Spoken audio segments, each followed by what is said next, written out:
শুধু সামরিক সংঘাত নয়, ভারত পাকিস্তানের মধ্যে চলছে তথ্যযুদ্ধ।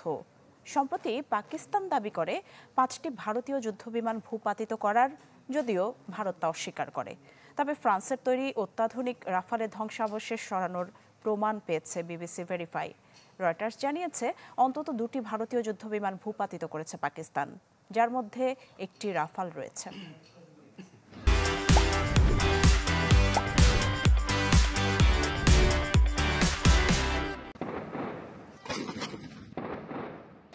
সাতাত্তর বছরের বেশি পুরনো সংঘাতের ধারাবাহিকতায় এবারও পাক ভারত লড়াইয়ে সত্যকে ছাপিয়ে গেছে একে অপরের তথ্য প্রতিযোগিতা। অপারেশন সিঁদুরের পর পাকিস্তান দাবি করে 6টি শহরে ও একটি স্বাস্থ্যকেন্দ্রে হামলা চালিয়েছে ভারতীয় বাহিনী। শিশুসহ প্রাণ গেছে অন্তত 31 জন বেসামরিক মানুষের। ভারতের হামলার লক্ষ্য ছিল বেসামরিক জনগোষ্ঠী। অন্যদিকে নয়াদিল্লির দাবি, পেহেলগামে সন্ত্রাসী হামলার জবাবে 9টি স্থানে সন্ত্রাসী অবকাঠামো লক্ষ্য করে চালানো হয়েছে অপারেশন। নিহতরা জঙ্গি সংশ্লিষ্ট ছিলেন, বেসামরিক কোনো ক্ষয়ক্ষতি হয়নি।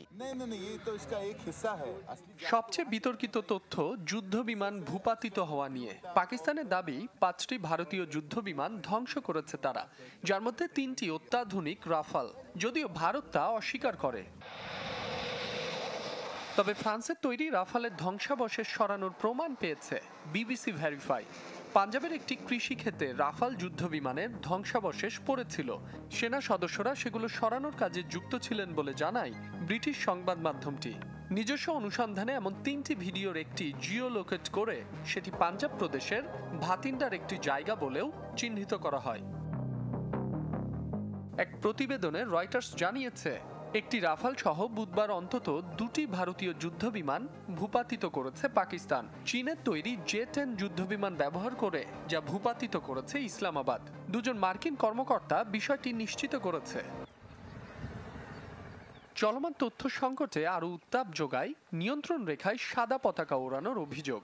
বিশেষজ্ঞদের মতে লড়াই এখন শুধু সীমান্তে নয়, বরং মনোজগতে তথ্য, ভাষ্য আর জনমত ঘিরে। মাসুম রাব্বি, চ্যানেল 24।